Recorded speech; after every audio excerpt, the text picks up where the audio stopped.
많은 비가 내리겠습니다. 내일 아침 최저 기온은 서울 23도 등 전국이 20도에서 25도로 오늘과 비슷하거나 조금 높겠습니다. KBS 라디오 저녁 종합 뉴스 아나운서 유지원, 남현종이었습니다.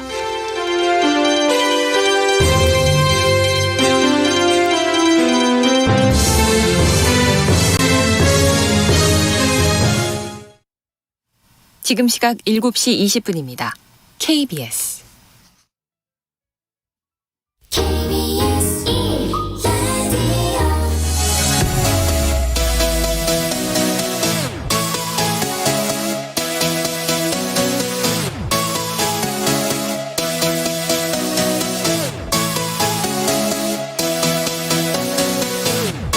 KBS 열린 토론.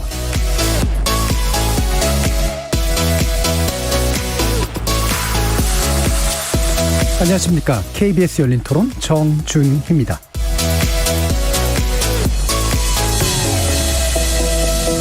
이번 주 금요일 KBS 열린 토론은 특정 이슈를 놓고 다각적으로 접근해보는 지적 호기심에 목마른 사람들을 위한 전방위 토크, 줄여서 지목전 토크로 여러분을 만납니다.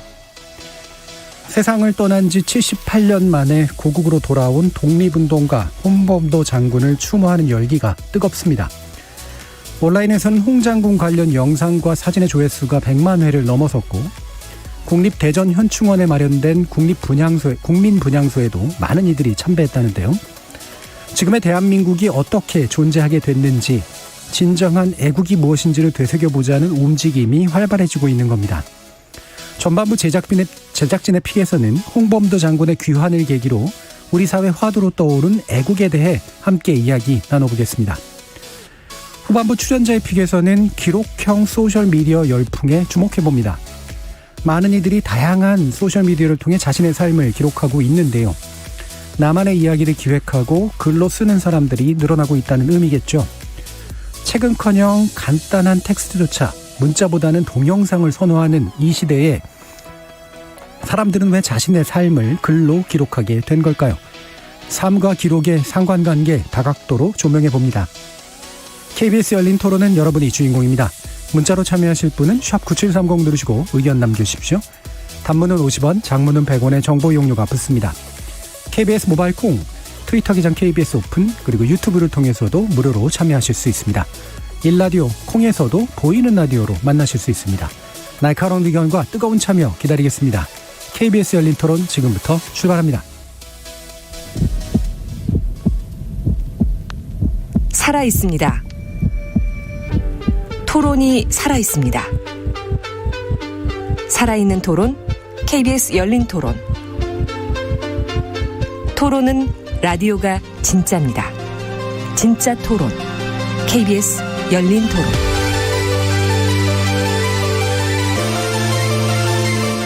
오늘 함께해 주시는 분들 소개하겠습니다. 나라를 걱정하는 과학자 이종필 건국대 교수 나오셨습니다. 안녕하세요. 이종필입니다. 2주 전에 안 계셔서 그리워하시는 분들이 많았다고 제가 거짓말을 해야 되긴 하는데 거짓말이라고 고맙습니다. 네. 근데 상당히 좀 아쉬워하시거나 궁금해하시는 분들이 많았거든요. 네. 건강상의 이유였다고 제가 전했습니다만. 네. 좀 더위도 먹고 지금은 괜찮습니다. 지금 괜찮으시죠? 걱정해 주신 분들 고맙습니다. 예, 괜찮으시다고 하니까 이제 나라만 걱정하시면 됩니다. 네. 자, 냉철한 마음 탐구자 신경인류학자 박한선 박사 나오셨습니다. 네, 안녕하세요. 박한선입니다. 사랑, 사람, 공감의 소설가 서유미 작가 나오셨습니다. 안녕하세요. 서유미입니다. 규정을 거부한다. 한국 여성 변호사의 손정혜 변호사 나오셨습니다. 안녕하세요. 손정혜입니다. 자, 이렇게 물리학자, 신경인류학자, 소설가, 법률 전문가까지 각기 다른 전공, 개성, 지식을 가지신 네 분의 출연자와 함께 만들어가는 지적 호기심에 목마른 사람들을 위한 전방위 토크, 줄여서 지목전 토크. 지금부터 제작진의 픽 시작해보겠습니다. KBS 열린 토론. 조상인데 자기 나라 땅에 와 안치가 되는 게 좋은 모습 아니에요? 나는 60년생인데 어릴 때부터 애국가 부르고 국기에 대한 격려하고 이래 했는데 그래서 그런 거죠. K-팝인 것 같아요. 우리나라 사람들도 한국 음악을 많이 듣고 오히려 이제 외국인들이 한국 음악을 많이 듣고 하니까 또 그런 점에서 케이팝을 들을 때 한국에 대한 자부심을 느끼는 것 같아요. 우리나라 뭐 국방력이나 이런 게 약하면은 사실 뭐 저희가 휴전 국가니까 안전하다보다는 다행이다 쪽이 좀 더 맞는 것 같아요. 군대 갔다 온 입장으로서는 그렇게 생각이 들죠. 옛날 그런 임진왜란이나 뭐 같은 3.1운동 뭐 이런 일본 침략기 때 영화라던가 아니면 최근에 근대사에서 뭐 1987 같은 영화를 보더라도 그런 거 접할 때 지금 제가 있을 수 있는 이게 다 그분들 때문이다라는 생각이 들어서 말하면서도 약간 좀 뭉클하네. 선진국 이번에 들어갔을 때도 그런 거 하면 좀 어떻게 보면 자랑스럽긴 하죠. 요즘 같은 올림픽 같은 거 했을 때 그런 것도 많이 느끼는 거죠. 그러니까 메달은 못 땄지만 자기 성적에 만족해서 이렇게 뭔가 뿌듯해하는 모습. 이번에 이제 높이뛰기 같은 경우에 나라 빛내러 하시는 분들도 많잖아요.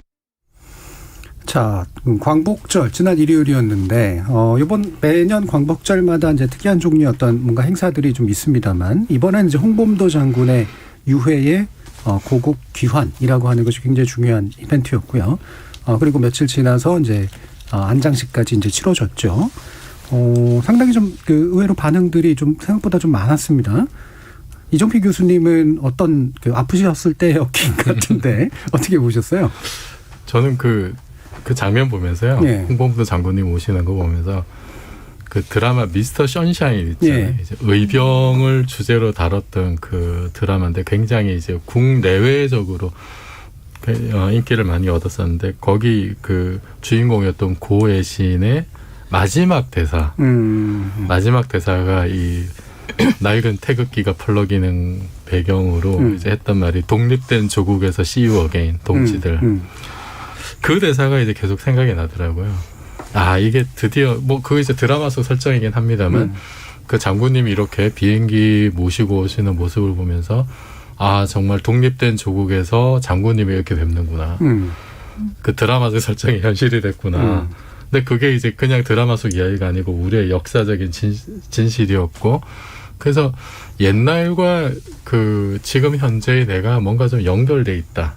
아, 이런 느낌이 들었고, 그리고 많은 분들이 그 이제 그 전투기들이 호위하는 장면 보고 굉장히 감동을 많이 받았다 그러더라고요. 그게 100년 전에는 참 우리나라가 아무것도 힘이 없어가지고 그렇게 이제 침략을 당했었는데 100년 뒤에는 이렇게 특히 이제 올해는 그 KF-21 시제기도 만들고 이제 그런 모습이 또 대비가 되면서 또 극적 효과가 더 좀 높아진 것도 같았고 사실 또 우리가 최근에 이제 일본하고 겪었던 여러 가지 일들이 또 떠올랐어요. 뭐 수출 규제 문제도 있었고 그때마다 사실은 그러니까 일본의 편에서 강자의 논리를 대변하는 그런 국내 분들도 사실 좀 있었는데 그런 모습이 떠오르면서 아, 저 장군님은 참 그 엄한 시절에 총안저루 들고 당시 세계 최강이었던 군대에 맞서가지고 정말 온몸을 던져 싸운 거잖아요. 그래서 저는 야, 저렇게 그런 안 좋은 상황에서도 저렇게 그 거하게 맞서서 싸울 수 있었던 저항 정신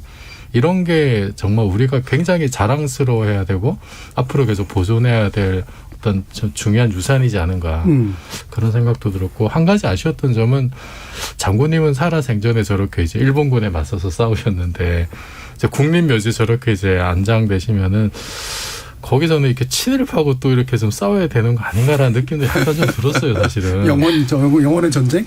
아니, 그래서 이거는 저 후손들이 해야 될 후손들의 어떤 독립투쟁의 몫이 또 남아있는 것 같은데 우리는 그 후손의 몫을 잘하고 있는가 이런 거 좀 돌아보게 됐습니다. 굉장히 많은 생각들을 하신 것 같은데 뭐 실제로 이제 싸울 때 자신의 죽음 이후가 이렇게 될 수 있을까를 상상했을까, 그렇죠?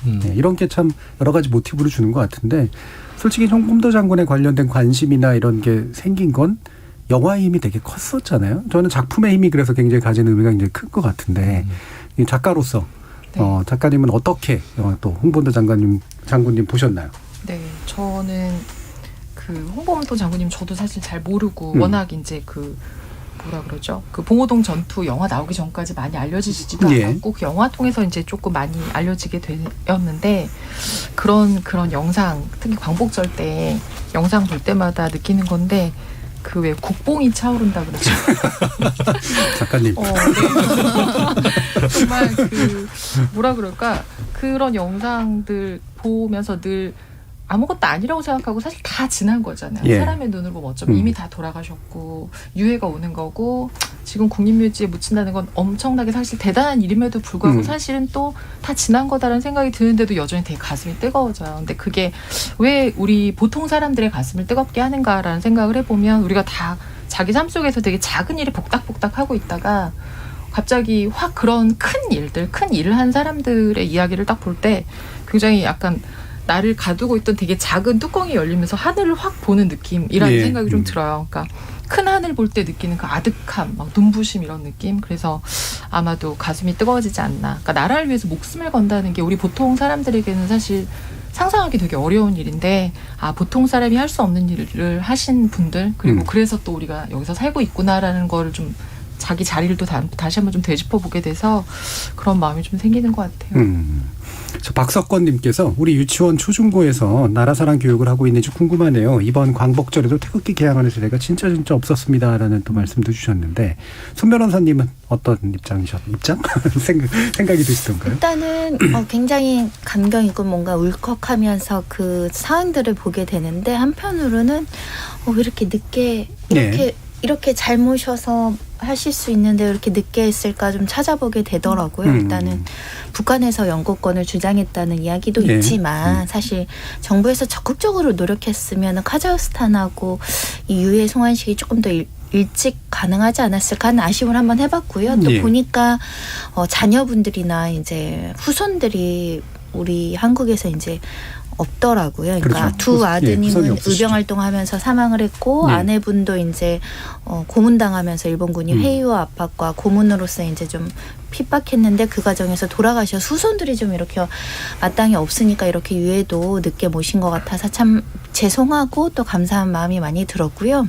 그러면서 저도 말씀하신 것처럼 봉오동 전투 영화는 일전에 봤었거든요. 그래서 굉장히 재밌게 봤는데 이게 재미적 요소로 봤다고 생각하면 이번에 이제 유해식 송환식을 보면서 재미적 요소가 아니라 약간 실제로 감정이입해서 보다 보니까 나라면 저렇게 못했겠다. 그런 생각 굉장히 많이 들어서 정말 그 위대하고 큰 일을 했던 사람들은 뭔가 좀 다르구나. 내 사랑하는 와이프가 고문을 당하는 그 상황에서도 그 의지를 결단을 유지하기가 굉장히 어렵잖아요. 그런 면에 있어서 그 숭고한 뜻이 많은 사람들한테 더 알려졌었어야 되는데 이번 기회에 알려져서 조금 아쉬운 생각을 많이 했었고요. 일단은 지금 혹시 또 어딘가 이런 분이 또 계실 수 있잖아요. 아직 못 모셔온 분들 우리 정부가 더 노력해 주시면 좋지 않을까 싶었어요. 그 홍범도 장군에 대해서 이번에 또 관심들이 많이 생기면서 예전에 그 봤던 봉오동 전투 얘기를 하시는 분들이 있는데 가끔 헷갈리시는 분들이 계시더라고요. 유해진 씨가 홍범도 장군인 줄 아는 분들. 그 얘기를 들어보면 약간 또 비슷한 것 같기도 하고. 비슷하게 생겼나? 최민식 씨가 이제 주연한 게 이제 홍범도 장군의 역할이었는데 어쨌든 그런 이제 대중적인 작품들이 확실히 이제 사람들에게 새로운 걸 환기시키는 효과 이런 것들은 굉장히 좀 큰 것 같아요. 박한선 박사님은 어떠셨어요? 제가 어렸을 때는 홍범도 장군님보다는 김좌진 장군님이 더 유명했거든요. 잘 몰랐어요. 그냥 어릴 때는 잘 모르잖아요. 김좌진 장군이 더 높은 장군, 더 낮은 장군 뭐 이런 식으로 그냥 단순하게 생각했는데 이번에 좀 찾아봤습니다. 근데 이 삶이 아주 파란만장하시더라고요. 머슴의 아들로 태어나서 어머니는 태어날 때 죽었고 아버지도 9살 때 돌아가셨고 그리고 이제 머슴살이를 하다가 어떻게든 살아보려고 90군데 갔는데 거기서도 또 학대를 받다가 안 좋은 일을 겪었고 승려가 되겠다고 절에 갔다가 비구니를 만나서 사랑에 빠지고 그리고 군대에서 배웠던 이제 사격수를 가지고 포수로 사는데 또 일제에서 사냥을 못하게 금지령이 내리니까 그거 이제 싸우다가 그래서 이 홍범도 장군의 삶은요 우리가 이제 알고 있는 굉장히 신격화되어 있고 이제 위대한 정말 독립운동가라는 느낌 그런 느낌보다 더 인간적인 느낌이 좀 있었어요. 그냥 이 구한말의 이 구조적인 이 조선시대의 구조적인 모순 속에서 태어나셔가지고 어떻게든 살아보겠다고 이렇게도 해보고 저렇게도 해보고 부모님도 없는 상황에서 최선을 다했지만 결국 부모님도 돌아가시고 머슴살이하고 그리고 절에서 만난 비군이었던 아내도 결국 고문을 받아 죽습니다. 그래서 아주 말년이 될 때까지는 재혼을 안 하셨다고 하더라고요.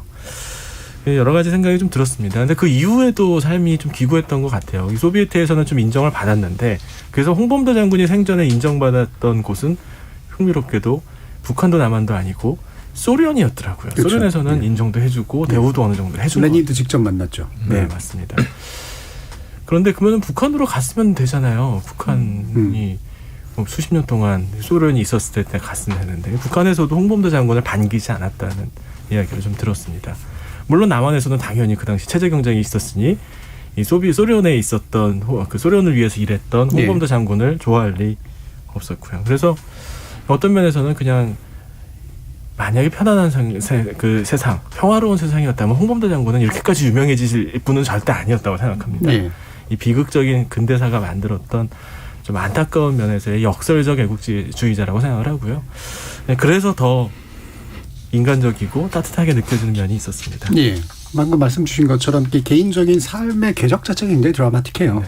그래서 막 예를 들면 화려하게 끝난 것도 아니고 그렇게 큰 공적을 세웠음에도 불구하고 그렇다면 북한에 의해서도 배척받고 남한에 의해서도 배척받고 소비에트에 의해서도 사실은 배신당한 거잖아요. 맞습니다. 강제 이주되는 고려인들과 함께 가고 그랬으니까. 그래서 참 이분이 살아오신 삶이라고 하는 게 지금 다시 이제 회상되고 이렇게 기록되고 기억되는 게 참 특별한 의미가 있다라는 생각이 드는데 아까 손 변호사님도 잠깐 얘기했지만 왜 이렇게 늦었을까? 이제 이런 궁금증들이 일잖아요. 뭐 몇 가지 얘기도 해주셨지만 사실 제일 중요한 건 독립운동에 대한 추서나 이렇게 기억하는 작업이 이념에 의해서 사실은 나눠져 있었다라고 하는 게 되게 중요하고 한때 뭐 불과 한 20-30년 전만 해도 함부로 추모도 못했죠. 사실은. 그 당시의 분위기라고 하는 것이 이른바 좌파 운동을 했던 분들이 했던 독립운동에 대해서는 이제 싹 지워버리는 그런 일들이 많았기 때문에. 근데 지금은 이제 그게 이 정부에 의해서 이제 물론 복원된 측면들도 있긴 있습니다만 사람들이 좀 더 약간 순수한 마음으로 대하기 시작을 하는 것 같은데 뭐가 그렇게 바뀐 것 같으세요? 이정필 교수님 보시기에. 뭐 일종의 좀 자신감도 좀 붙은 것 같고요. 그 여러 가지 면에서 일단은 그 북한과의 어떤 체제 문제 사실 그것 때문에 그 이제 독립운동에 대해서도 굉장히 이제 그 틀에서만 이렇게 보게 된 면이 있고 그리고 홍범도 장군 같은 경우 돌아가신 게 43년이니까 사실은 분단하고 전혀 상관이 없는 분이시고 그런데 이제 옛날에 그분 빨갱이 아니냐 그게 지금까지 좀 전승이 돼 왔었는데 뭐 북한하고 굉장히 심각한 관계 뭐 그럴 때는 그게 또 굉장히 고조가 됐겠지만 사실 지금 상황에서 보자면은 북한하고 남한이 뭐 경쟁을 한다 뭐 군사적 대립을 하고 있는데 이게 무슨 게임 자체가 안 되는 수준이 이미 돼버렸고 우리는 뭐 2010년 이후 넘어오면서 정말로 이제 선진국에 들어가 버렸고 그래서 좀 거기서 오는 여유감이 있는 것 같고 그게 이제 일본에 대해서도 이제 그 직접적인 가해자들 일본에 대해서도 지금 어느 정도 좀 자신감이 붙은 것 같아요. 최근에 나온 자료들도 보면은 이제 몇 가지 경제 지표들은 뭐 구매력 지수 같은 건 이제 일본을 앞섰다는 이제 결과도 나오고 뭐 반도체 수출 규제에 대해서도 우리가 좀 극복을 잘하는 면이 있고 그런 모습들을 보면서 좀 이렇게 약간의 여유가 생겼다고 할까. 그리고 이제 그 옛날에 그렇게 첨예하게 대립하던 세대들이 또 이렇게 많이 좀 이렇게 좀 부대에서 퇴장했다 그럴까요? 네. 뭐 이제 그래 새로운 세대 교체들이 되면서 좀 이제 저만 하더라도 예를 들어서 북한하고 일본에 대한 그냥 알 수 없는 무의식적인 두려움을 가지고 살아온 세대인데 지금의 젊은 세대들은 전혀 그렇지 않거든요. 일본은 우리하고 일본만 해도 우리하고 대등하거나 오히려 우리가 좀 뛰어난 면이 있다라고 생각하는 세대들이고 북한에 대해서는 정말 우리가 진짜 관리의 대상 뭐 이제 이런 생각이 좀 있는 것 같고 뭐 이념 경쟁 이거는 아예 정말로 어떤 진짜 사소한 문제 옛날 교과서에나 나오는 문제 생각하고 있기 때문에 그런 데서 굉장히 좀 이렇게 자유로워진 그래서 좀 더 여유롭게 이제 과거에 우리 아픈 기억들을 돌아볼 수 있는 그런 게 생기지 않나요? 뭐 그래서 저는 미스터 선샤인 같은 드라마가 나온 것도 그 시대에 봉오동 전투도 뭐 그런 면이 있습니다만 옛날에 우리 아픈 시절을 다시 한번 좀 여유를 가지고 돌아볼 수 있는 어떤 그런 자신감이 어느 정도 좀 반영된 게 아닌가 싶어요. 자신감, 여유 이런 것들이 이제 바탕이 됐다. 특히 이제 지금 세대는 예전에 기억하는 방식이 확실히 또 기존 세대하고 좀 다르니까 제일 젊은 세대이신 손 변호사님도 비슷한 생각이세요? 일단은 제 생각인데 언론의 네. 환경 변화가 굉장히 큰 것 같고 특히 이제 문재인 정권 오면서 기억에 남는 게 중요 순간마다 독립 열사들, 독립 후손 그렇죠. 분들 찾아서 인사하고 절하고 보훈에 신경 써야 된다. 이분들 신경 써야 된다. 또 열악한 환경에 있는 독립 후손 가족들 막 언론에서 많이 보여줬던 것 같아요. 예. 그러면서 젊은 세대도 아니 국가를 위해서 이렇게 희생한 분들이 상대적인 어떤 정의의 박탈감이라고 해야 될까요? 뭐 친일 후손들은 이런 보도들도 많이 나오면서 특히 이제 독립 후손들의 어떤 공적을 이야기할 때 그런 색깔론에 대한 경계가 좀 있는 것 같아요. 언론시에. 네. 그러다 보니까 자유롭게 이런 독립 후손자 분들에 대한 예우 문제라든가 독립운동가들을 발굴해야 되고 이분들에 대해서 대우해줘야 된다라는 좀 공감대가 좀 형성되고 있는 거 아닌가. 정치적인 논쟁이 좀 희석화됐다라고 해야 되나요? 항상 제 기억엔 어떤 독립 운동가나 이런 굉장히 장군님들 나오면 꼭 어떤 보도에서 이분이 뭐 어떤 행적을 한 것이 꼭 따라 나왔었거든요. 그게 이제 이념주의적인 잣대로 이 사람을 또 규정을 해서 공과 가가 있으면 또 가를 부각하는 기사들이 막 따라오니까 이게 뭔가 이 사람의 본질이 흐려지고 이런 교도들을 많이 봤는데 좀 그런 지형의 변화가 있는 것 같습니다. 지금 아트센터님이 우리는 강합니다. 예전에 우리가 아닙니다. 라는 말씀 주셨는데 비슷한 맥락에서 의견 주신 것 같고요. 6678님께서 역사를 잊은 민족에게는 미래가 없다는 말이 있죠. 홍범도 장군님은 머나먼 이국 땅에서 얼마나 돌아오고 싶으셨을까. 눈물이 납니다. 역사를 바로잡아야 합니다. 독립운동가의 후손들은 어렵게 사는 경우가 많습니다. 이런 말씀도 주셨는데 이거를 애국이라고 새롭게 정의를 해야 할지, 뭐 실제로 이제 그런 말을 썼죠. 이번에 이제 대통령 같은 경우도 애국이라는 말을 굉장히 자주 이제 사용을 했는데요. 사실 이제 이종필 교수님이나 제 세대 같은 경우는 강요된 애국 얘기해가지고 내가 잘못 그러니까 내가 옛날에 가슴이 뜨거웠던 애국이 잘못된 거였어. 뭐 이런 식의 약간 또 이렇게 정신이 한번 뒤집혔던 이제 그런 시대를 또 살기도 했었고 이랬기 때문에 이게 참 이 말을 쓰는 게 아직도 무의식 중에 좀 주저되는 면이 좀 있어요. 꺼려지죠, 사실. 꺼려지죠. 네. 이게 이 안에 뭔가 좀 이상한 요소가 들어가 있지 않나 뭐 이런 생각도 좀 들고 그래서. 근데 요즘 친구들은 이제 애국이란 말 참 잘 쓰는, 즐겨 쓰는, 아까 국뽕이라는 표현을 쓰셨습니다만. 작가님이, 서희미 작가님 보시기에 사실 또 애국이라는 말 비슷한 감정이 좀 있지 않으세요? 그렇죠. 예.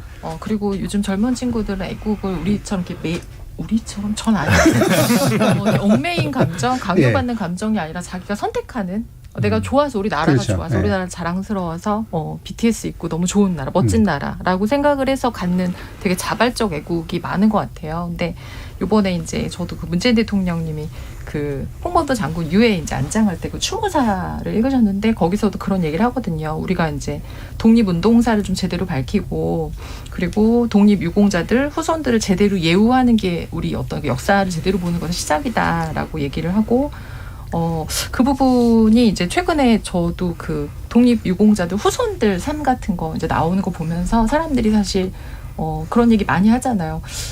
무엇을 위해서 이렇게 나라를 위해서 왜 그럴 필요가 뭐 있어? 그냥 나 잘 살면 그만이었지. 자손들이 이렇게 될 줄 알았겠어라고 하는 그런 얘기들을 하는 것들이 되게 많았었고 근래 되게 충격적이었던 것 중에 하나가 그 만화 그리는 어떤 분이 왜 친일파 후손의 집과 그 독립운동가 후손의 집 사진 나란히 올려놓고서 친일파 후손들이 이렇게 열심히 사는 동안 독립운동가 후손들은 도대체 뭐 해야 한 걸까? 예. 사실 알고 보면 100년 전에도 친일파가 더 열심히 산 거 아닐까라는 막 글들을 이제 올렸었단 말이죠. 독특한 사고를 가진 분이에요. 그렇죠.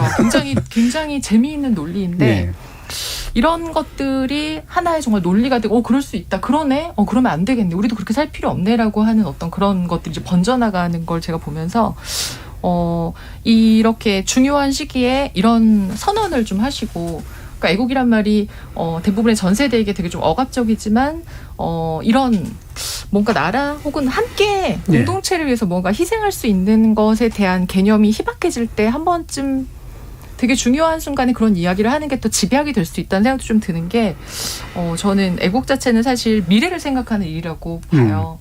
현재를 생각하면은 우리 다 불고 다 친일하고 그러겠죠. 근데 이게 현재 지금 나한테만 몰두한다면 절대로 뭔가 희생할 수 없는데 나중을 생각하기 때문에 사실은 지금의 나를 희생할 수 있다고 생각하거든요. 그래서 지금 되게 열심히 살고 지금에만 되게 몰두돼 있는 친구들에게 사실은 되게 여러 가지의 서사 장르들 혹은 되게 인생을 더 많이 산 어떤 큰 어른들의 어떤 말 이런 것들이 한번 이제 공동체를 좀 생각해보게 하는 의미인 것 같아요. 애국이. 그러니까 애국이라는 개념 안에 그 당장의 내 이익이라든가 내 삶 이런 문제를 넘어서서 멀리 보고 네. 그렇죠? 사실 일종의 영생 개념도 들어가죠. 내가 내가 영화롭게 오래 사는 가장 중요한 방법이기도 하고 이제 그러니까 그런 것들이 아마 이제 이런 애국이라는 것에 대해서 또 새롭게 생각하는 요소들에 대한 언급도 해주셨던 것 같은데 박한선 박사님 이 애국심 또는 애국적 감정이 어떻게 좀 해석하시나요? 근데 이제 우리가 애국 얘기하면 이게 나라를 위해서 희생해야 되는 일이니까 그런 사람들을 더 잘해줘야 된다. 어떻게든 예우를 해줘야 된다. 이런 뭘 맞는 얘기예요. 그런데 애국은요. 사실 기본값이에요. 우리들은 모두 자기가 속한 집단을 다른 집단보다 더 좋아합니다. 예. 그 반대인 사람이 어디 있겠어요. 가만히 놔둬도 그렇게 돼요. 근데 다만 이제 한국 사회에서 이 애국과 관련되어 있는 다양한 담론들이 조금 비틀어지게 된 이유는 이런 사람들이 가지고 있는 기본적인 애국심을 다른 목적으로 이용한 역사가 너무 오랫동안 있었어요. 그렇죠. 예. 사실 조선시대 때 애국한다고 하면 누구를 위해 애국을 하는 걸까? 그럼 이 계급사회를 오랫동안 유지하기 위해서는 목숨을 바쳐야 되는가? 홍범도 장군도 애국 독립운동을 했지만 조선왕조가 되돌아오는 걸 기대했지는 않았을 수도 있어요. 네. 북한도 그렇고 남한도 그렇고 자신의 체제, 이데올로기 혹은 정권의 안위라든지 일부 집단의 이득을 위해서 사람들이 가지고 있는 기본적이고 순수한 애국심을 이용한 거죠. 이 도덕성 기반 이론, MFT 이론에 따르면은 5가지 기본적인 도덕 정서 중에 하나가 바로 다시 내 집단에 대한 죽음입니다. 네. 애국심은 당연히 나타날 수밖에 없어요. 다만 현대 사회에서 우리가 좀 조심해야 될 거는 바로 현명한 애국인 것 같아요. 와르르 휩쓸려가고 몰려가고 이런 식의 애국이 아니라 어떻게 하는 것이 나에게 그리고 집단을 위해서 더 도움이 될 수 있는지. 이 무슨 한일전 할 때 축구 경기 할 때 우리가 그냥 신나가지고 그냥 난리치고 이건 애국이 아니거든요. 그냥 감정이거든요. 이건 애국이라 좀 오해해서도 안 되고요. 또 자신은 모든 걸 다 희생하고 다 갖다 버리고 그냥 이래야만 애국자가 될 수 있다. 이것도 또 정답은 아니라고 생각합니다. 예. 이게 이제 애국이라고 돼 있으니까 또 이 국이 뭐냐 가지고도 이제 사실 그렇죠. 이게 공동체의 의미냐 아니면 저들의 나라의 의미냐 이거 가지고도 이제 참 말들이 많고 이게 사실 그러니까 애국이라는 말에 쓰였던 맥락이 일제시대부터 또 시작해서 또 이제 독재 시기를 거치면서 또 이상하게 말씀하신 것처럼 오용되어 버렸기 때문인데. 예를 들면 영어의 패트리어티즘이라고 얘기할 때 또 그때 또 반드시 나라가 들어가 있는 건 또 아니어서 이제 집단에 대한 귀속감, 그렇죠? 이것이 이제 굉장히 중요한 심리적 요소다라고 이제 말씀을 주셨는데 애국하시나요? 저는 어떤 식으로 애국을 하고 사냐면 일단 규칙을 지키려고 노력합니다. 요즘 공동체가 잘 굴러가기 위해서 규칙을 지켜야 되고 일단 세금도 열심히 내려고 노력하고 있고 아주 작게는 코로나19 일단은 방역 수칙 지키려고 노력하는 것도 애국이라고 생각해서 단순히 내가 막 큰 희생을 치러야 되는 거라고는 생각하지 않고요. 그냥 이제 내 개인적 욕심 이해의 가치를 좀 실현하고자 내 직업상 하려는 예를 들면 봉사활동이라든가 예를 들면 공익소송이라든가 이런 형태로 좀 사회에 기여하는 게 공동체를 위해서 나은 방향이면 이 자체도 저는 애국이라고 규정을 하고 살거든요. 왜냐하면 평범한 사람들이 뭔가 굉장히 큰 대의를 위해서 할 수 있는 게 별로 없는 것 같아요. 예를 들면 나는 애국심이 굉장히 많아서 나는 대통령이 돼야 되고 정치를 해야 될 거야 라고 선언하시는 분들도 이게 사익과 공익이 굉장히 중첩적으로 이렇게 섞여 있는 것이기 때문에 일반 서민들이 뭔가 애국하기 위해서 큰 어떤 행동을 할 수 없을 것 같고 주변에서 사람들에게 너무 이기적인 게 아니고 다른 공통의 가치, 긍정적인 가치를 실현하는 게 애국이라고 생각을 해서 아마 젊은 사람들은 그런 것 같아. 내가 이런 거 이제 재활용 같은 거 잘하는 거, 이렇게 일회용품 줄이는 거 이런 것도 애국으로 생각할 수 있는 것 같아서 사소한 거에 이런 가치를 부여할 수 있으면 좋겠다. 지금 서주현님께서 자유, 평등, 생명권, 인권 등의 보편적 가치가 부당하게 침해당하는 걸 참지 못하고 적극적으로 저항하는 것을 애국이라는 좁은 말 속에 가두는 게 아닐까 의문도 드네요. 라는 말씀을 주셨는데 그렇죠. 이제 애국이라는 말을 쓰는 거는 특정한 이렇게 어떤 가치관이 없는 그냥 집단에 대한 어떤 충성 이런 의미라기보다는 바로 이런 이제 보편적 가치관을 구현하려고 하는 공동체에 대한 나름대로 헌신 이런 의미 정도로 쓰시면 어떨까라는 생각이 드는데 이종필 교수님. 저는 이제 어떤 생각이 드냐면은 군사 독재 시기가 우리 또 좀 길었잖아요. 그때는 사실 그 애국심이라고 하는 게 국가 자체가 목적이었던 것 같아요. 그리고 국가라는 게 어떤 행정력과 공권력으로 대치됐던 어떤 시기였고, 그래서 그것이 이제 아까 말씀하셨던 뭐 강요된 애국심으로 드러났었는데, 그렇게 살다가 사실은 정말로 우리 사회 전체가 집단적으로 각성을 하게 된 중요한 계기 중에 하나가 저는 이제 세월호 사건이었다고 보는데, 그때 나왔던 정말 그 중요한 외침이 이게 나라냐. 그래서 과연 국가란 무엇인가에 대해서 정말 집단적인 어떤 각성의 계기가 되지 않았는가. 국가는 수단이 그 자체가 목적이 아니라 수단인 거죠. 거기 사는 사람들이 얼마나 인간다운 삶을 살게 할 것인가. 그래서 국가 자체에 대한 애국심이었던 어떤 그런 개념들이 국가는 우리 국민들의 삶을 기본적으로 보장하게 한 어떤 수단으로서 존재해야 되고, 그렇게 되면은 국가라는 거는 행정력과 공권력이 아니라 거기 살고 있는 사람들이 중심이 되는 어떤 그런 문화적인 총체라는 인식을 많이 가지게 됐고, 그래서 사실은 우리가 코로나 초기에도 왜 해외에 계신 분들 전세기 보내가지고 이렇게 모셔오고 하는 거 보면서 이게 나라다. 그러니까 국가가 자국민을 보호하기 위해서 할 수 있는 모든 행정력을 동원한다. 그리고 이번에도 뭐 아프간에서도 이제 비슷한 일이 있었죠. 한 분 남은 사람을 위해서 공관원 3명까지 남았던 거.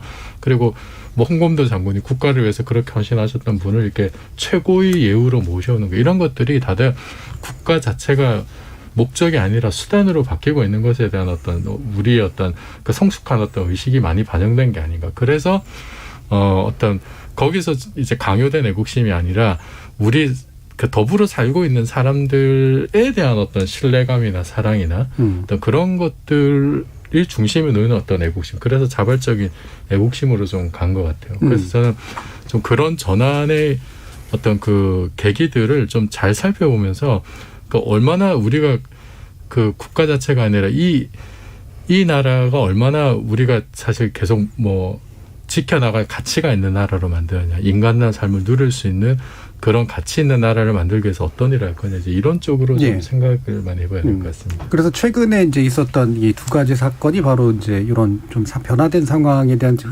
흥미로운 어떤 관찰 지점을 보여주는 것 같은데, 홍범도 장군에 대해서 많은 젊은 사람들까지 굉장히 관심 가지고 있는 한 축, 그다음 애국이라는 얘기 또는 국뽕이라는 얘기들을 좀 자발적으로 얘기하고 있는 모습하고, 또 한편에서 이제 과거 세대인 분이 이제 대통령 후보로 나왔는데 자신의 집에서 애국가를 4절까지 완창했다를 자랑스럽게 얘기했더니 이게 지지율이 떨어지는 굉장히 중요한 어떤 계기가 됐던 거. 언뜻 보면 이제 아마 그 세대의 관점에서 언뜻 보면 이게 두 가지가 뭐가 다른 건데? 라고 생각을 할 텐데 사람들이 이걸 다르게 받아들이잖아요. 어떤 이유라고 생각하세요?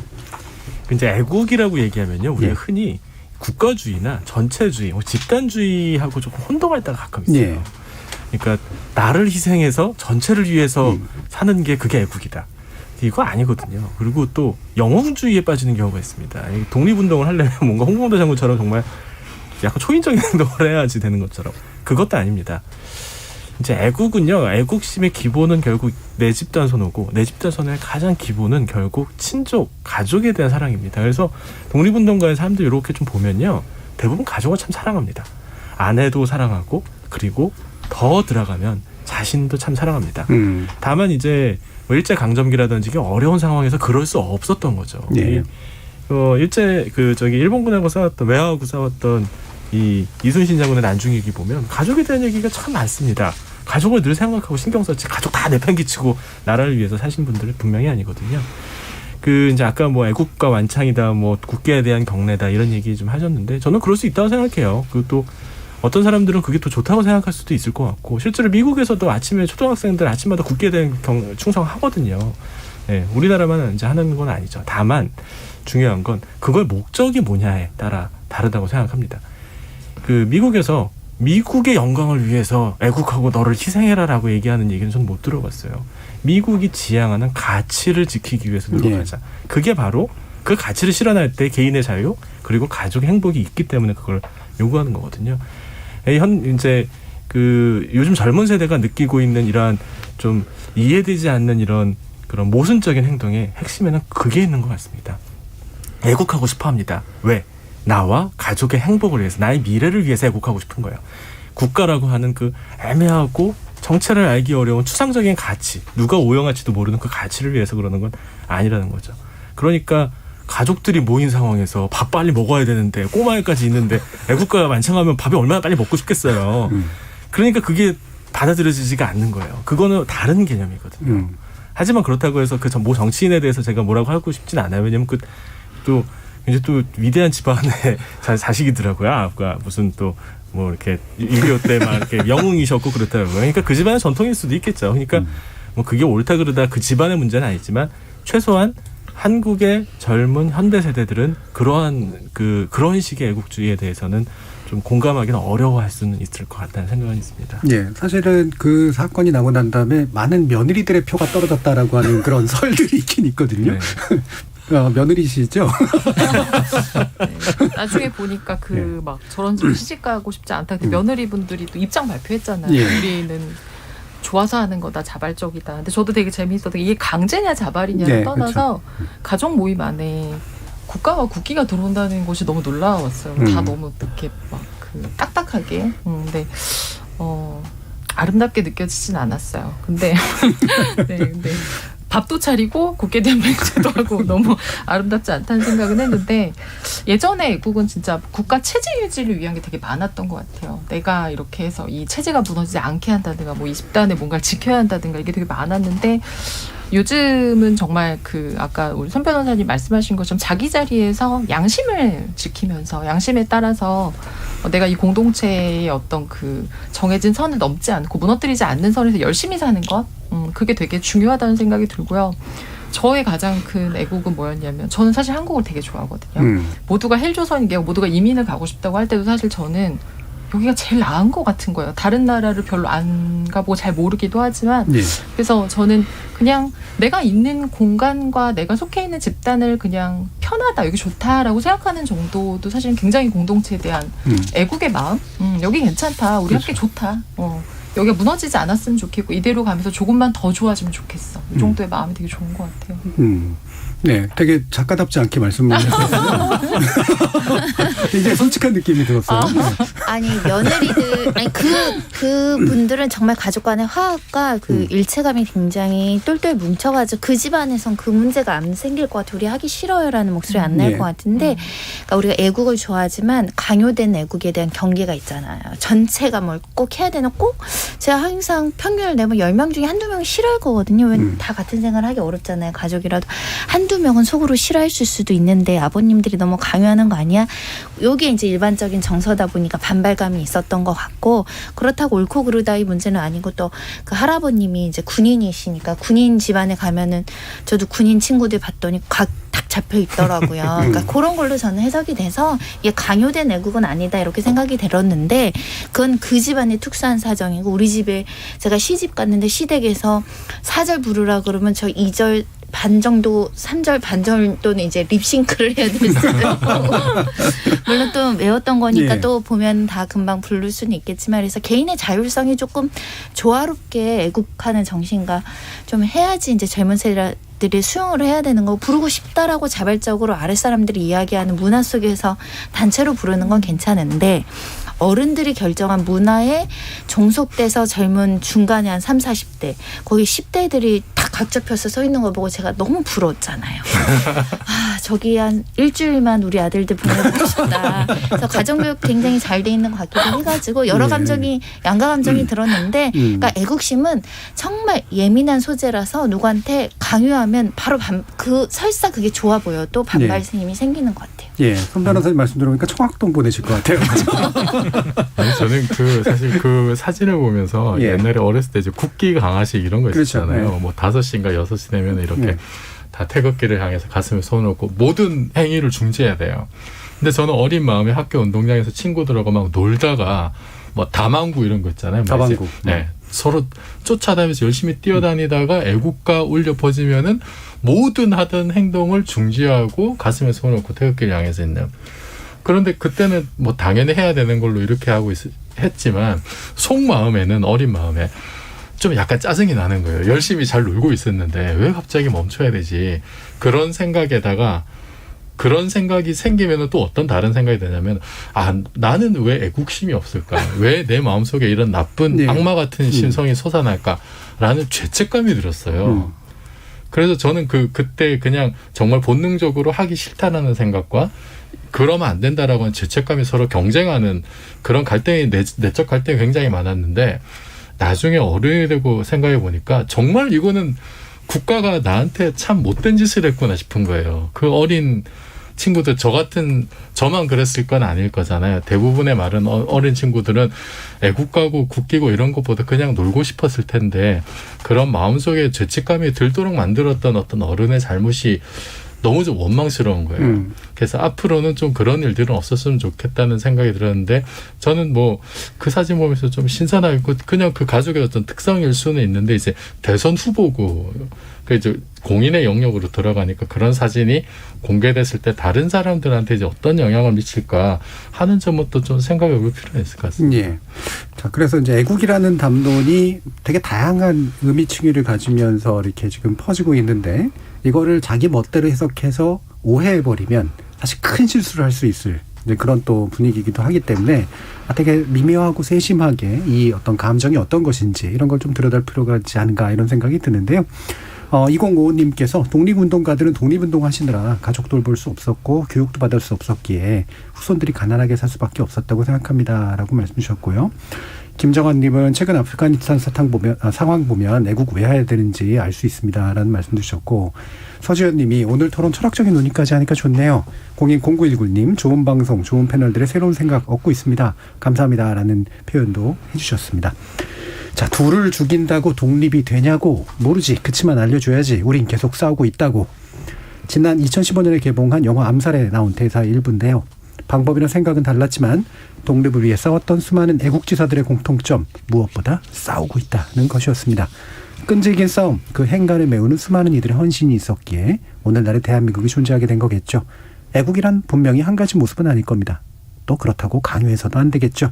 나라를 지키기 위해 지금도 열심히 싸우고 계신 분들을 기록하고 기억해야겠습니다. 지목전 제작진의 피는 여기서 마무리하겠습니다. 여러분께서는 KBS 열린 토론과 함께하고 계십니다. 토론이 세상을 바꿀 수는 없습니다. 하지만 토론 없이 바꿀 수 있는 세상은 어디에도 없습니다.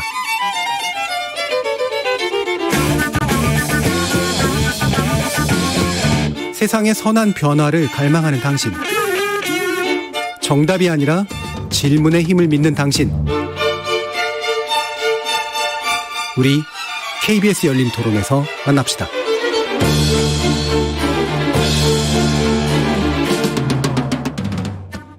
저는 인스타그램 사진 올리는 거 정도? 일상 이런 사진 놀러 갔을 때나 올리고 완전 자기 만족인 것 같아요. 막 친구들이 스토리 같은 거를 올리는데 그 스토리 올리면 그 보면서 친구들이 뭐하고 사는지도 볼 수 있고 그런 거에 댓글 남겨주면서 또 소식도 공유하고 그런 식으로 사용하는 것 같아요. 그냥 SNS상에서 애드 올리면 그냥 공감해주고 연락 같이 주고받고 이 정도밖에 안 해요. 잘.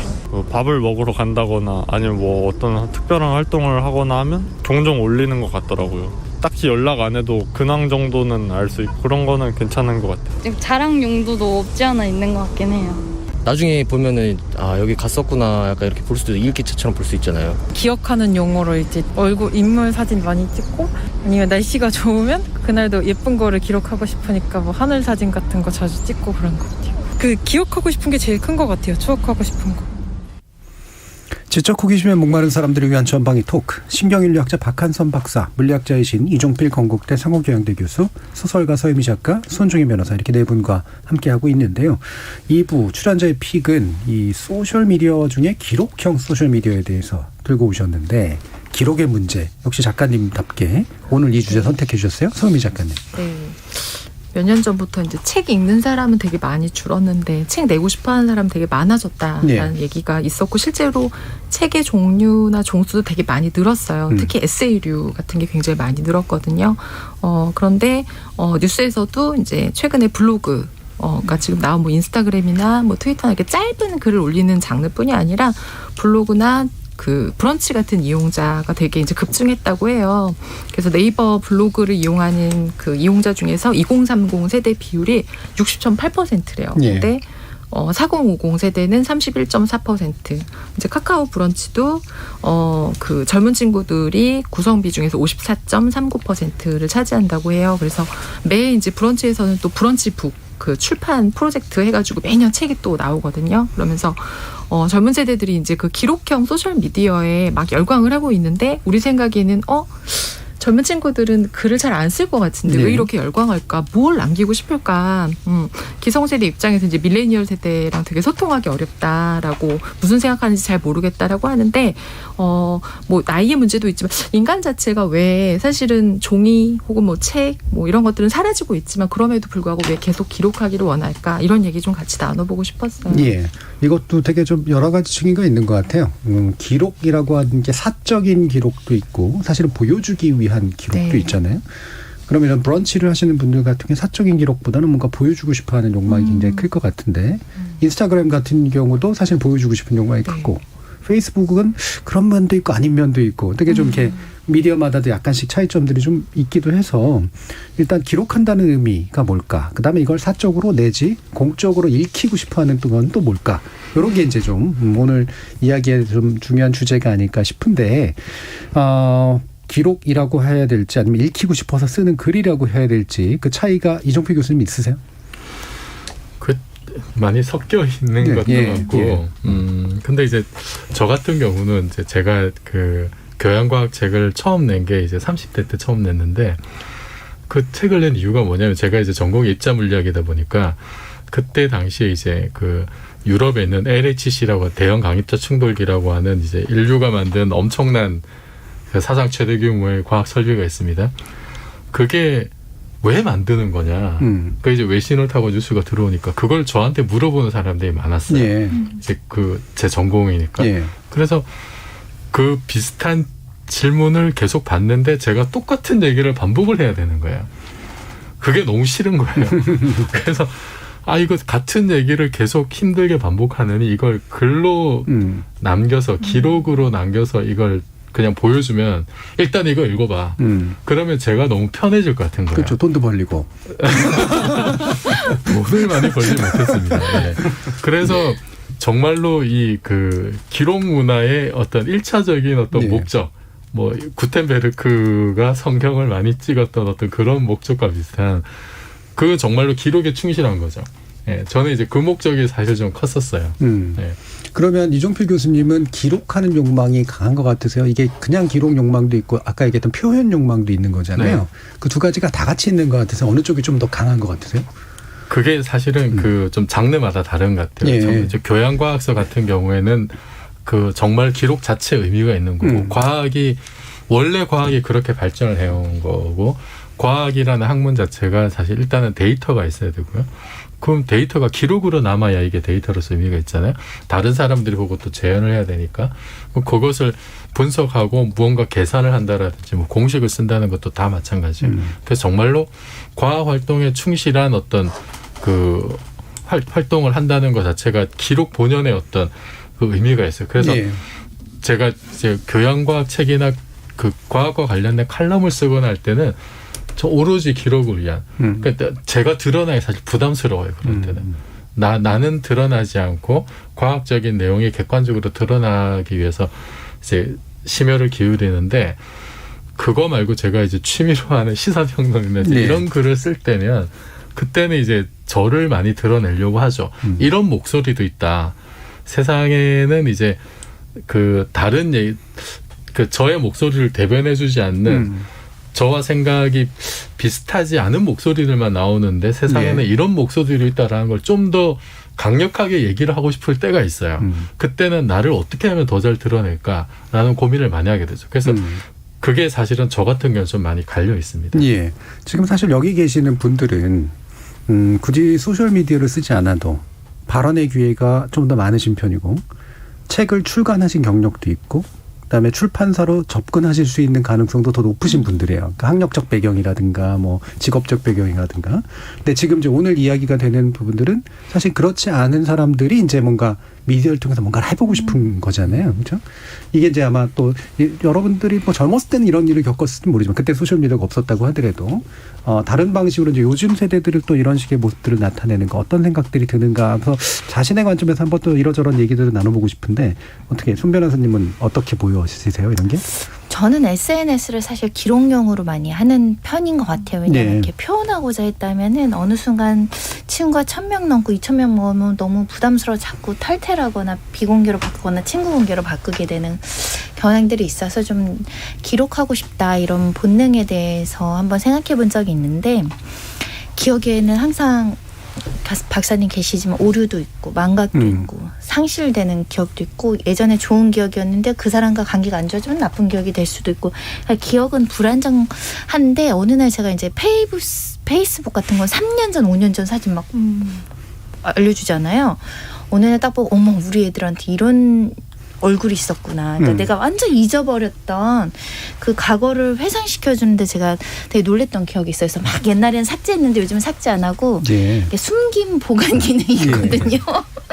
그래서 난 그런 용도로 많이 쓰고 있는데 근데 젊은 세대들은 이렇게 표현 또 굉장히 막 표현 많이 하시는 분들을 봤어요. 근데 저는 그게 우리 애들도 그런데 어렸을 때 텔레비전에 내가 나왔으면 막 그런 동요가 있었잖아요.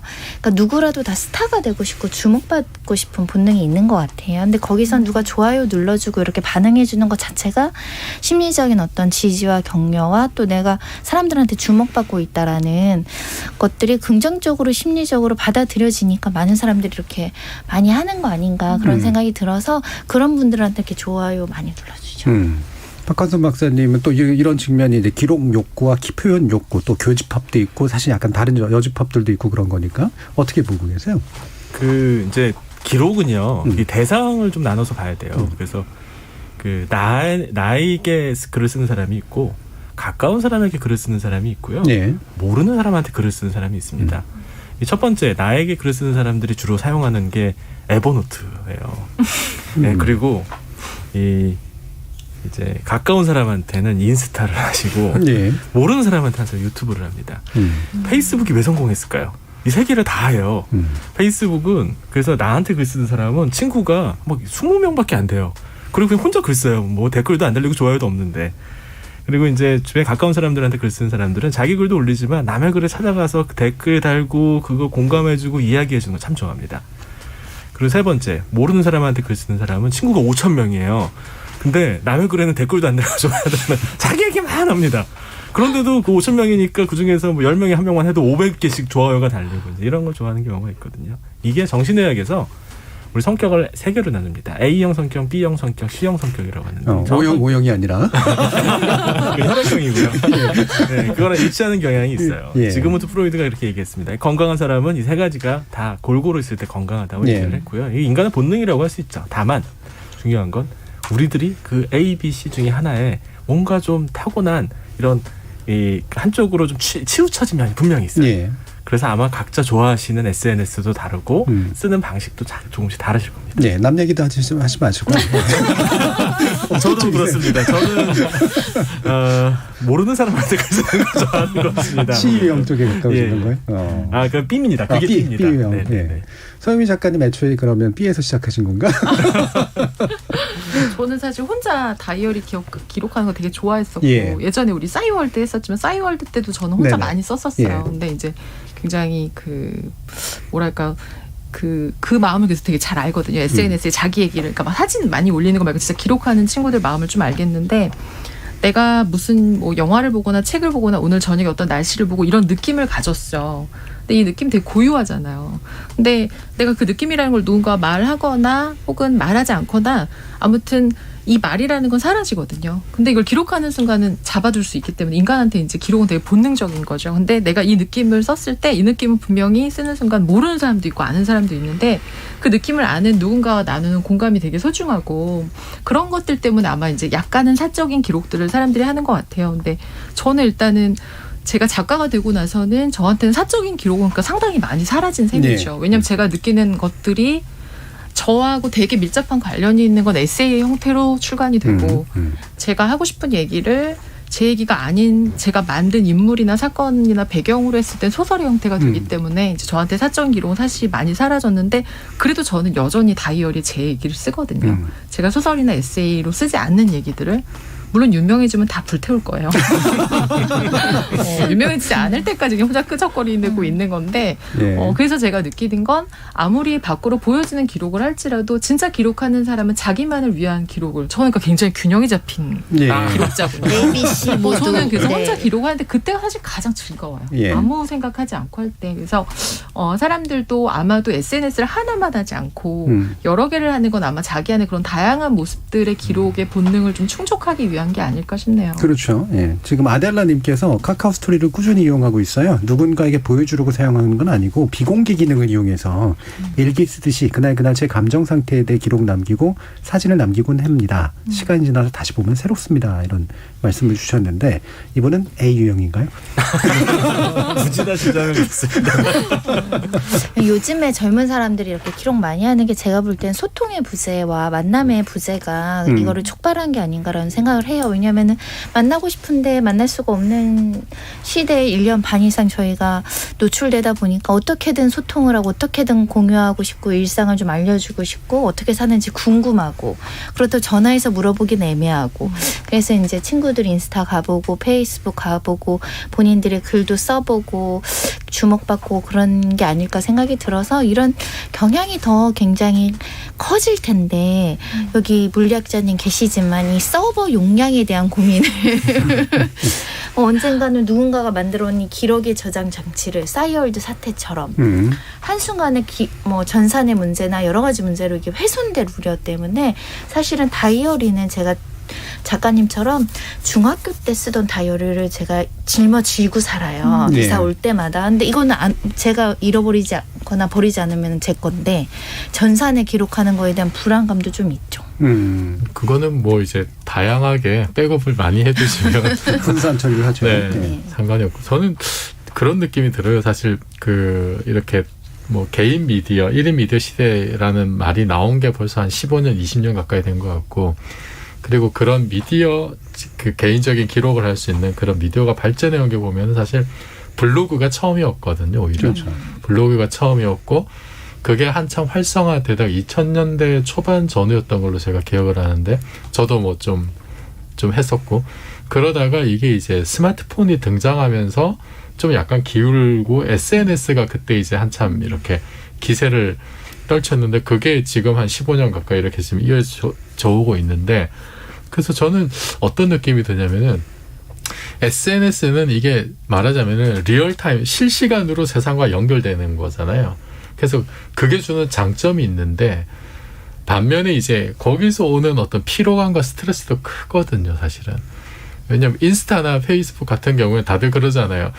내가 얼마나 잘 살고 있는지를 보여주려고 하는 그런 경쟁의 상인 거고 좀 나쁘게 말하면은 그러면은 그거를 보면서 부럽다는 생각도 들면서 나는 왜 이 모양 이 꾸러지냐 이제 이런 어떤 자괴감이 들기도 하고 거기서 여러 가지 다툼이 생기기도 하고 또 어떤 사람은 거기 일기 형식 자기만의 이야기를 쓰는데 또 다른 사람들은 거기에 대해서 뭔가 또 태클을 걸고 그런 게 얽히고 섞이면서 처음엔 되게 이제 재밌게 잘 놀았는데 그게 뭐 한 10년, 10여 년 지나면서 거기서 느꼈던 여러 가지 피로감이 좀 누적이 된 게 있는 것 같아요. 정말 그러면서 좀 남을 위한 어떻게 보면 남의 시선을 많이 의식한 어떤 기록과 놀이였다면은 거기서는 피로감에서 그러면은 내가 정말 하고 싶었던 나만의 어떤 좀 내 자신을 돌아보고 정리하고 싶은 욕구가 저는 당연히 생겼을 것 같고 그게 지금 블로그의 어떤 부흥 이런 쪽으로 좀 이렇게 이어지지 않느냐 이게 유행도 돌고 돌잖아요. 돌고 돌죠. 네.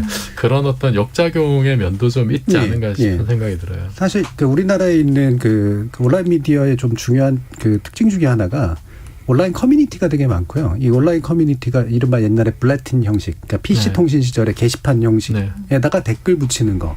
이게 외국엔 많지 않거든요. 대부분 스레드라 그래가지고 특정 주제에 대해서 그냥 쭉쭉쭉쭉 뭐가 달려나가는 형식을 취하는데 이게 독특한 형식이에요. 이게 아마 저는 PC 통신 문화를 경험했던 사람들이 대다수가 이제 온라인 문화를 이끌기 때문에 나타난 현상이 아닌가 싶은데 거기에도 보면 누군가 막 글을 쓰세요. 그럼 댓글로 막 태클을 걸어요. 그럼 왜 내가 이건 또 마음대로 못 쓰냐 이렇게 하면 그럼 일기장에 쓰시라고. 이게 이제 개인적인 것과 이제 공적인 것, 이 사적인 것과 공적인 것의 묘한 게 섞임이 있기 때문에 나타나는 그런 현상 같아요. 어떠세요, 박가수? 근데 그 글 쓰는 건 굉장히 좋은 일입니다. 예, 그 임상에서도요, 이 기분장애 환자들이 있는데 아까 비슷한 얘기 하셨습니다만 기분장애 환자한테 일기 쓰라고 권하는 경우가 많습니다. 일기를 쓰면요. 시간적인 연속성을 가지고선 자신의 행동과 감정을 들여다볼 수 있는 장점이 있고요. 예. 그래서 이불킥하게 되는 경우가 많잖아요. 우리가 살다 보면 왜 그랬을지 그런 경우가 많잖아요. 근데 일기를 잘 쓰면 그 전후 맥락에 대해서 잘 기억할 수 있기 때문에 좋은 점이 많죠. 그래서 그런데 이제 사람들은 그러면서도 동시에 일기장을 쓰는 건 일기장을 누가 조금 봐줬으면 좋겠다는 생각이 있어요. 네. 물론 있습니다. 실제는 보여주지 않습니다. 네. 하지만 잠재적으로 서현미 작가님께서 유명해지면 불태워버리신다고 하셨잖아요. 과연 그럴까요? 아마 금고에 넣으실 거예요. 혹시 누가 볼 수도 안 보고 원하지만. 저는 혹시 누가 볼까봐 씁니다. 그렇죠. 네, 맞습니다. 네, 약간은 그 아까 말씀하셨던 공적인 것과 사적인 것의 그 경계에 있는 거. 네, 그런데 유튜브라든지 페이스북보다는 이제 이 블로그라든지 뭐 이런 브런치 같은 것들이 훨씬 더 약간 사적인 부분이 좀 더 강한 면이 좀 있거든요. 네, 그거는 일종의 그 K-팝 스타 좋아하는 사람들도 분명히 세상에 있지만 자기만 좋아하는 인디밴드 좋아하는 사람들도 있거든요. 그런 세상에 대한 두 가지 입장이 아마 그 글쓰기에서도 반영이 되는 것 같습니다. 예. 그 글쓰기 얘기에서 사실 일기라고 하는 걸 예전에 이제 강요를 하잖아요. 어렸을 때 방학 숙제 이런 거. 저도 굉장히 힘들어 했었는데, 그래서 일기를 되게 많이 밀렸었거든요. 근데 작문 실력이 그때 늘었어요. 그리고 제 아들이 이제 저한테 가끔 와서 물어봐요. 오늘 일기 뭐 쓸까요? 제가 아이템 주고 이제 그러거든요. 근데 제가 나중에 쓰라고 그럴 땐 그렇게 지겹더니, 안 쓰라 그러니까 쓰게 되더라고. 네. 그러니까 이게 안 쓰라고 하면서 뭔가 하고 싶은 말이 막 계속 쓰게 되고 이게 굉장히 많은 어떤 장문에서 도움이 됐던 그런 기억들이 나는데요. 서현미 작가님은 이제 그 글 가지고 또 치료하는 거 이런 것도 또 많이 하시고 또 개인적으로 작가이시기도 하신데 불태워버리겠다라고 얘기는 하셨지만 사실 글을 쓴다라고 하는 건 철저히 사적인 행동만은 아닌다면 어느 정도는 약간 교류하는 행동이기도 하잖아요. 일부하고만 또는 다수하고 아까도 얘기했던 전혀 불특정 다수하고 교류하는 행동도 있고 책을 쓰시는 건 사실 불특정 다수인데 어느 특정 다수하고 커뮤니케이션 하는 방식도 하세요? 혹시 글 쓰시는? 그렇진 않아요. 그렇진 않은데 일단은 저는 요즘 세대들이 그 브런치 작가 도전을 되게 많이 해요. 많이 저랑 하죠. 수업하는 분들도 선생님 저 브런치 작가 뭐 3번 떨어졌어요. 처음에 제가 브런치를 모를 땐 이게 무슨 얘기지라고 했는데 굉장히 열심히 도전하고 그리고 되면은 너무 좋고 그러고 나면 이제 거기 게재하면은 이제 밑에 사람들이 계속 와서 뭐 이렇게 눌러주고 하거든요. 그리고 실제로 이제 이렇게 책으로 묶기도 하고 거기 올린 글이 조회수가 많으면 이렇게 그 메인에 노출이 되면 출판사에서 연락이 오기도 하고. 그러니까 사실은 굉장히 그 등단이란 제도를 통하지 않으면서 사람들이 작가가 될 수 있는 되게 큰 이제 관문이 하나 열린 셈이죠. 그러면서 제가 이제 들어가서 저하고 같이 공부하는 친구들이 많이 한다고 하니까 제가 들어가서 보면 정말로 밖으로 보여줄 수 있는 에세이의 형태와 개인적으로 쓰는 일기의 형태 정말 중간에 딱 놓인 남에게 아주 부끄럽지 않지만 굉장히 내밀한 기록을 쓴 게 되게 많더라고요. 근데 그걸 보면서 저는 그게 되게 무슨 느낌이었냐면 이제 아까 불특정 다수도 얘기하셨지만 자기 마음속에 누군가 어떤 그 수신자를 가지고 쓰는 편지 같다는 생각을 되게 많이 했어요. 그게 정말 그 사람 안에 딱 녹을 수도 있지만 아까 제가 말씀드렸던 나와 비슷한 생각을 하거나 이런 느낌을 아는 누구. 그래서 되게 연서의 느낌이 있어요.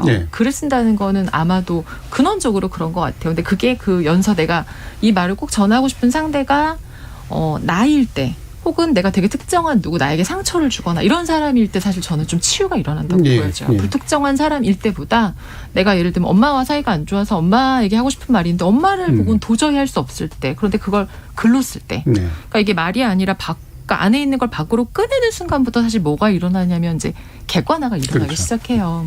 왜냐하면 두서없이 쓸 수 없기 때문에 자기도 최소한 자기가 가지고 있는 틀 안에서는 이제 순서라는 걸 만들기 시작하고 개연성이라는 걸 확보하기 시작하면서 객관화가 이제 일어나기 시작하는데 이 객관화 안에서 내가 가지고 있는 상처가 사실은 굉장히 큰 거였구나를 깨닫기도 하고 반대로 되게 별거 아닌 일이구나라는 걸 또 깨닫기도 하고 그래서 글을 쓴다는 행위는 정말 되게 의미 있는 것 같아요. 잘 쓰고 못 쓰고를 떠나서. 저는 지금도 제일 사적인 글을 쓸 때는 힘들 때예요. 힘들 때는 그때는 또 반드시 이걸로 씁니다. 타이프로 안 쓰고 육신으로 뭔가를 해야지 되게 육체적인 행동을 통해서 뭔가를 해야지 이게 하다 보면 슉 하고 해결이 되는 이런 게 되게 있거든요. 그런 치유 효과 이런 건 참 큰데 예전에도 보면 이제 그런 약간 그런 것도 있었잖아요. 지금의 익명 게시판의 효과일 텐데 예전에 보면 꽈방이나 이런데 방명록 그렇죠. 이렇게 뭔가 이렇게 노트 하나 집어넣고 글씨 보면 그렇죠. 익명적으로 쓰지만 다 알아.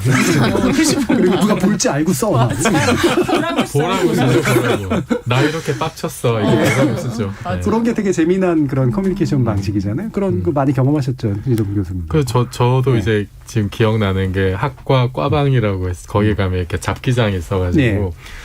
거기 뭐 기명으로 쓰는 사람도 있고 그렇죠. 무기명으로 쓰는 사람도 있고 그거를 쭉 이렇게 보면은 그 우리 커뮤니티에 누가 어떤 고민을 하고 있고 뭐 어떤 게 좋았고 생활상들이 다 드러나고 뭐 거기다가 좀 공개적으로 언제 같이 술 먹으러 가자 이런 어떤 그 메신저 기능도 했었고 저도 그 잡기장이 다 차면은 이제 그럼 자발적으로 새 노트를 또 사오고요. 사람들이 저도 이렇게 몇 권 사놓고 했었는데 그런 기능들이 지금은 이제 SNS 그러니까 모바일 시대로 많이 이제 옮겨진 것 같아요. 근데 그 다들 말씀하셨지만 정말 글쓰기가 이게 그 글을 쓰면은 자기 생각이 정리가 되거든요.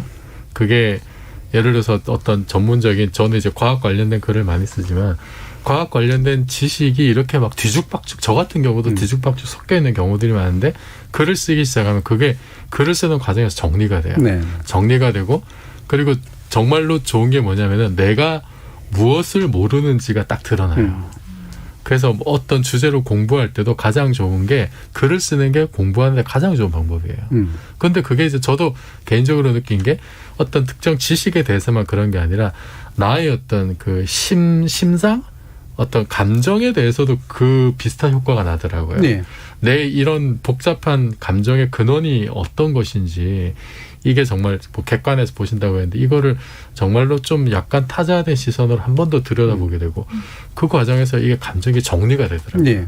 그래서 좀 많은 친구들이 이렇게 좀 짧은 텍스트에만 익숙해졌었는데 블로그나 이런 걸 통해서 좀 긴 글에 긴 호흡의 글을 계속 도전하고 이런 거는 좀 굉장히 바람직한 일인 것 같습니다. 치유의 힘 어떻게 생각하세요? 저는 그 정확도를 높여주는데 아주 톡톡하게 이제 변호사니까 상담들 오시는데 이거 써오라고 말씀드려요. 육하 원칙에 우린 육하 원칙이 되게 중요하다. 변호사님 그냥 듣고 그거를 재판부에 전달하면 안 되냐고 반복적인 질문을 많이 받죠. 안 돼요. 한번 써오세요. 왜냐하면 말씀하신 것처럼 그러면서 객관화하고 내 상황을 왜곡해서 전달하지 않고 또 구두로 한번 들고 써온 걸 비교해보면 많이 달라요.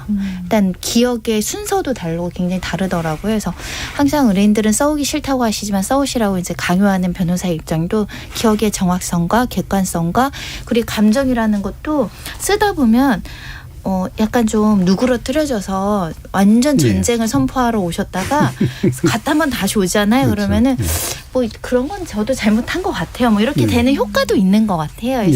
그래서 기록이 중요하구나 그런 생각 많이 해보죠. 박한성 박사님. 그 언어는 다른 동물과 달리 인간만이 가지고 있는 아주 독특한 형질이고요. 특히 문자 언어는 정말 타일에 전혀 비교 대상이 없을 정도로 독특합니다. 그리고 불과 200년 전만 해도 문자 언어를 사용할 수 있었던 사람들은 전체 인구 10%도 안 됐어요. 우리가 가지고 있는 이 문자 언어, 글쓰기라고 하는 것은 굉장히 큰 인간만이 가지고 있는 축복입니다. 작가님도 계십니다만 글도 쓰고 읽고 또 다시 자기가 또 보기도 하고 이런 것들은 인간일 수 있는 아주 중요한 그런 행동인 것 같습니다. 제가 저 군대 훈련소 들어갔을 때 자기 라이프 스토리 쓰라고 이제 하잖아요. 근데 제 옆에 있는 게 레슬링 선수 출신이었는데 못 쓰더라고요. 그러니까 글을 써본 적이 없는 거예요. 그래서 제가 그 구술을 이렇게 막 듣고 난 다음에 구술을 써줬어요. 썼는데 이 친구가 우는 거예요. 자기의 삶이 이렇게 정리된 걸 처음 봤다고. 그래서 이렇게 우는데 그때 저도 되게 이상한 감동 같은 게 들고 글을 잘 쓰셨나 봐요 그때. 제가 이제 그런 게 좀 있었어요. 지금 박기숙님께서 흥미진진한 주제 해맑은 숨소리 기분 좋은 저녁입니다. 저는 카톡으로 주로 소통합니다. Thanks, great weekend라는 표현도 써주셨네요. KBS 열린 토론 격주 금요일은 지적 호기심에 목마른 사람들을 위한 전방위 토크, 줄여서 지목전 토크로 여러분 만나고 있는데요. 오늘은 네 분과 함께 홍범도 장군 그리고 기록형 소셜미디어 열풍 두 가지 주제를 가지고 다양한 의견만 나눠봤습니다. 함께해 주신 서유미 작가님, 손정희 변호사님, 박한선 박사님 그리고 이종필 교수님 네 분 모두 수고하셨습니다. 감사합니다. 감사합니다. 네, 고맙습니다. 홍범도 장군의 유해가 대한민국에 돌아와서 안장된 이후 많은 분들이 애국과 희생에 대해서 되새기는 와중에도 SNS나 온라인 커뮤니티 한켠에서는 홍범도 장군의 헌신을 폄훼하기 위해 철진한 색깔론으로 덧칠해버리는 메시지가 돌아다닙니다. 역사라는 게 철저히 객관적인 사실의 기록이기보다는 기억을 둘러싼 해석투쟁의 성격이 있긴 하지만 이런 방식으로 수준 낮은 회방을 놓는 사람들을 보니까 분노를 넘어 좀 애잔함이 느껴지게 되거든요. 그들은 정말 깨닫고 있기나 할까요? 기록을 바탕으로 새로운 해석을 더해갈수록 자신들이 신봉하는 기억이 더 부끄러워질 수밖에 없다는 거 말이죠. 지금까지 KBS 열린 토론 정준이었습니다.